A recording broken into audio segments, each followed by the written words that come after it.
Hello everyone. सो आज हम लोग एक क्वेश्चन करते हैं मोशन इन 2D का। इस साल के एडवांस के पेपर 1 का क्वेश्चन है मल्टी करेक्ट। अगेन उन्होंने सेम हरकत की है। आपको क्वेश्चन देख के लग सकता है, डर लग सकता है कि अरे यार ये तो क्वेश्चन बहुत ज़्यादा टफ लग रहा है, फिगर इतना कॉम्प्लिकेटेड लग रहा है, but this is a very simple question. This is totally a based on fundamentals. ठीक है, अगर आपके फंडामेंटल्स क्लियर है तो एक क्वेश्चन करने में ज़्यादा टाइम लगना नहीं चाहिए। ठीक है, एनीवे क्वेश्चन कर लेते हैं, फटाफट पढ़ लेते हैं क्या है question. A slide with frictionless curved surface which becomes horizontal at the lower and is fixed on the terrace of a height 3h from the ground as shown in the figure। Okay, एक 3h height की building है, उस पर एक frictionless curve surface रखा है। Frictionless curve surface, कोई friction नहीं है। ठीक है ना, जो हॉरिजॉन्टल बन जाता है अपने एंड पे। ये जो कर्व सरफेस है ये अपने एंड पे हॉरिजॉन्टल बन जाता है। ठीक है, इन्होंने ये दे रखा है।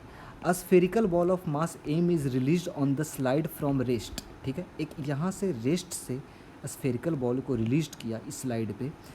ये हाइट h है बिल्डिंग के ऊपर। The ball leaves the slide with the velocity you not vector you not x cap. Okay, उन्होंने क्या दे रखा है, उन्होंने वेक्टर फॉर्म में दे रखा है कि ये जो बॉल है इस बिल्डिंग को लीव करेगी हॉरिजॉन्टल वेलोसिटी यू नॉट के साथ। और इन्होंने एक्सिस दे रखा है कि देखो आपको राइट साइड में एक्स एक्सिस लेना है और इधर वाई नहीं लेना है, इधर जेड लेना है। तो इससे क्वेश्चन कुछ टफ नहीं बन जाएगा, आपको बस वाई की जगह जेड एक्सिस लेना है।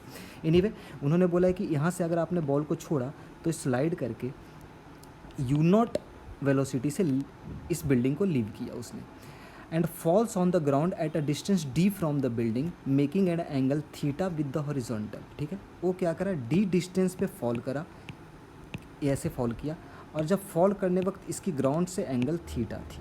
ठीक है, इन्होंने ये दे रखा है। It bounces off with the velocity V vector, V vector से। ठीक है, यहाँ से फॉल किया, टकराया और वापस लौटा वी वेलोसिटी से, and reaches it a maximum height h1। ठीक है, यहाँ से लौटा और एक मैक्सिमम हाइट h1 रीच करा। ठीक है, the acceleration due to gravity is g and the coefficient of restitution of the ground is 1/√3। Okay, उन्होंने कोफिशिएंट ऑफ रेस्टिट्यूशन दे रखा है, इसका क्या मतलब e की वैल्यू उन्होंने दे रखी है 1/√3। ठीक है, which of the following is of the statement is correct. उन्होंने यू नॉट पूछा है, वी पूछा है, थीटा पूछा है, डी वाई h1 पूछा है। डी क्या था, ये डिस्टेंस, h1 क्या, मैक्सिमम हाइट। ओके, वापस से एक बार क्वेश्चन फटाफट रिवाइज कर लेते हैं। उन्होंने एक 3h हाइट की बिल्डिंग दे रखी है, उस पर एक h हाइट का ऐसे स्लाइडिंग सरफेस रखा हुआ है, फ्रिक्शनलेस है वो। यहाँ से एक स्फेरिकल बॉल को छोड़ा, वो यहाँ पे यू नॉट वेलोसिटी से लीव किया, नीचे आया, टकराया थीटा एंगल पे, थीटा एंगल पे टकरा करके वापस वी वेलोसिटी से ऊपर गया, और ऊपर जाने के बाद एक मैक्सिमम हाइट रीच की, जिसको उन्होंने बोल रखा है h1। ठीक है, तो ये सब इन्फॉर्मेशन निकालना बहुत ही आसान सा सवाल है, लाइक आप एक एक स्टेप करते जाओगे तो। ठीक है, सबसे पहले तो आपको ये चीज़ पता होनी चाहिए कि अगर ये फ्रिक्शनलेस सरफेस है तो यहाँ पे यू नॉट की वेलोसिटी, जो इसका काइनेटिक एनर्जी यहाँ पे होगा, टोटल कहाँ से आया होगा, पोटेंशियल एनर्जी लूज़ करने से। ठीक है ना, कितना पोटेंशियल एनर्जी लूज़ किया उसने, mgh लूज़ करा, और कितना गेन करा, हाफ m यू नॉट का स्क्वायर गेन करा। ठीक है ना, क्योंकि इसकी पूरी की पूरी वेलोसिटी कहाँ से आएगी, फ्रिक्शनलेस सरफेस है, कुछ भी आपके कोई भी फोर्स एक्सटर्नल फोर्स है ही नहीं, नॉन कंजर्वेटिव फोर्स है ही नहीं, तो आपकी सारी की सारी पोटेंशियल एनर्जी काइनेटिक एनर्जी में कन्वर्ट होगी। यहाँ से यू नॉट की वैल्यू निकालोगे तो यू नॉट की वैल्यू आ गई √2gh। मतलब एक चीज़ तो सिंपल होगी, आपका जो यू नॉट था वो √2gh है, और पहला ऑप्शन आपका करेक्ट हो गया। देखो कितना सिंपल सा है, आप पार्शियल मार्किंग भी ले सकते हो इसमें ईजी वाले पार्ट्स करके। एनीवे आई होप ये क्लियर है। यू नॉट हमने निकाल लिया है, यू नॉट की वैल्यू √2gh आ चुकी है। ठीक है, अब इसके बाद क्या हुआ, ये पार्टिकल नीचे गिरा, ये पार्टिकल नीचे गिरा। आपको एक समझ में आनी चाहिए कि यहाँ पे जब पार्टिकल नीचे गिरने वाला है तो यू नॉट तो इसका √2gh है, बट वाई डायरेक्शन में इसकी वेलोसिटी 0 है। वाई डायरेक्शन में इसकी वेलोसिटी 0 है, वाई डायरेक्शन, और इसके लेकिन वाई डायरेक्शन में एक्सेलरेशन g है, एक्सेलरेशन g है। तो जब यहाँ पे ये नीचे आएगा तो इसकी वेलोसिटी क्या होगी, इसकी वेलोसिटी नीचे आने वक्त कुछ भी चेंज नहीं हो। कौन सी वेलोसिटी में, आपकी हॉरिजॉन्टल कंपोनेंट में कुछ भी चेंज नहीं होगा, अभी भी हॉरिजॉन्टल कंपोनेंट इसका √2gh रहेगा। अब इसका वर्टिकल कंपोनेंट निकालना है आपको वर्टिकल कंपोनेंट अगर इसकी निकालनी है तो आपने अगर सफिशिएंट क्वेश्चन कर रखे हैं तो आपको इशू नहीं होना चाहिए। ठीक है, इसका वर्टिकल कंपोनेंट कितने हाइट के बाद, 3h हाइट के बाद, 3h हाइट के बाद इसका जो वर्टिकल कंपोनेंट, चलो मैं फिगर में ही बना लेता हूँ वो वापस। अगर इसकी वेलोसिटी टकराने वक्त इस साइड है, इस साइड, तो इसका हॉरिजॉन्टल कंपोनेंट तो √2GH ही रहेगा। अगर इसका वर्टिकल कंपोनेंट निकालना है तो आप क्या करो, आपको सिंपली पता होना चाहिए, काफ़ी लोगों को फॉर्मूला याद रहता है, बट फॉर्मूला अगर यूज़ नहीं करना तो आपको पता है कि वर्टिकल कंपोनेंट रेस से स्टार्ट हुआ था, 3H ट्रेवल किया, तो V² + 2 × G × 3H लगा सकते हो। आपका U² तो 0 हो जाएगा क्योंकि वर्टिकल कंपोनेंट का इनिशियल वेलोसिटी 0 है, तो V² की वैल्यू आ गई √6GH आते हुए दिख रहा है। मतलब ये आपने क्या कैलकुलेट किया, ये आपने वेलोसिटी का वर्टिकल कंपोनेंट कैलकुलेट कर लिया। वेलोसिटी का वर्टिकल कंपोनेंट आपका आ गया √6GH। बहुत सिंपल सी चीज़ है।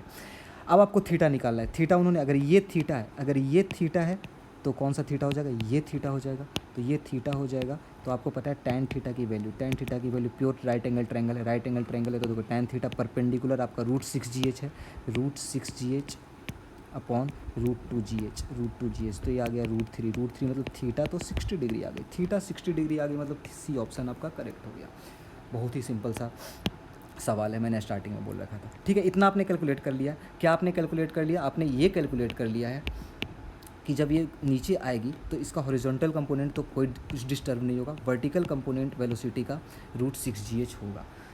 अब क्या हुआ है, ये बॉल वापस रिबाउंड कर गई। बॉल आप डी भी निकाल सकते हो, डी भी यहीं पे, क्योंकि उन्होंने बाद में लास्ट में पूछा है D/H1 पूछा है, तो डी भी आप यहाँ से निकाल सकते हो। डी कैसे निकालोगे, आपको पता है कि डी क्या होगा, हॉरिजॉन्टल कंपोनेंट कितना, जितना टाइम में वो नीचे आया है उतना टाइम में हॉरिजॉन्टल कंपोनेंट कितना डिस्टेंस ट्रेवल करेगा, डी डिस्टेंस ट्रेवल करेगा। ठीक है, क्योंकि जितने टाइम में वर्टिकल कंपोनेंट यहाँ से यहाँ आ गया उतने टाइम में हॉरिजॉन्टल कंपोनेंट यहाँ से यहाँ आया, अगर पार्टिकल यहाँ पे है तो। ठीक है, आई होप इतना बेसिक आपको आता है।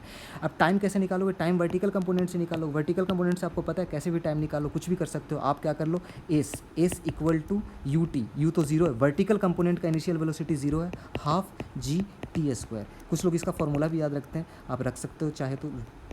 6H/G आ गया। ठीक है, 6H/G आ गया इसका टाइम ऑफ फ्लाइट। तो जो डी की वैल्यू तो यही थी, डी की वैल्यू थी हॉरिजॉन्टल कंपोनेंट इनटू टाइम, तो डी की वैल्यू हॉरिजॉन्टल कंपोनेंट कितना है, √2GH है, और इनटू टाइम क्या आ गया, √6H/G आ गया। जी कैंसिल हो गया, देखो तो रूट तो कितना आ गया, देखो ये आ गया आपका √12H दिख रहा है, 2√3H दिख रहा है। ठीक है ना, तो D की वैल्यू आ गई 2√3H। D की वैल्यू हम लोग यूज़ करने वाले हैं, मैं इसको मिटा देता हूँ।